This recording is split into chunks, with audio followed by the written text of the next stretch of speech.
লিবিয়ার ত্রিপোলি থেকে প্রায় ২০০ কিলোমিটার পূর্বে মিসরাতাতে একটি মানব পাচার চক্রের ঘাঁটিতে অভিযান চালিয়েছে দেশটির স্বরাষ্ট্র মন্ত্রণালয়ের বিশেষ টাস্ক ফোর্স। এ সময় ঘাঁটি থেকে ২৫ বাংলাদেশিকে আটক করা হয়েছে। দীর্ঘদিন ধরে ঘাঁটিটিতে নজরদারি করার পর সম্প্রতি অভিযান চালানো হয়। মঙ্গলবার সংবাদ সংস্থা সিনহুয়ার এক প্রতিবেদন থেকে জানা গেছে এসব তথ্য। প্রতিবেদন অনুযায়ী ঘাঁটিটি মূলত অবৈধ অভিবাসনের জন্য নৌকা তৈরির কারখানা হিসেবে ব্যবহৃত হতো।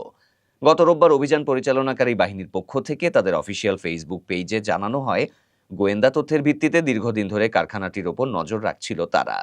দীর্ঘদিনের পর্যবেক্ষণ শেষে পশ্চিম মিসরাতার প্রধান প্রসিকিউটরের কাছ থেকে তল্লাশি পরোয়ানা নিয়ে অভিযান চালানো হয়। অভিযানে অবৈধ অভিবাসনের জন্য প্রস্তুত করা একাধিক নৌকা ছাড়াও কারখানার ভেতর থেকে বেশ কিছু নিষিদ্ধ সামগ্রীও উদ্ধার করা হয়েছে। এছাড়া মানব পাচারের এই কার্যক্রমে জড়িত থাকার অভিযোগে ঘটনাস্থল থেকে ২৫ জন বাংলাদেশিকে আটক করা হয়েছে।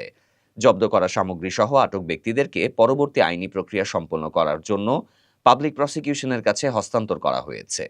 দীর্ঘদিন ধরেই সাব সাহারান আফ্রিকা থেকে ইউরোপে মানব পাচারের একটি প্রধান ট্রানজিট পয়েন্ট হিসেবে ব্যবহৃত হয়ে আসছে লিবিয়া।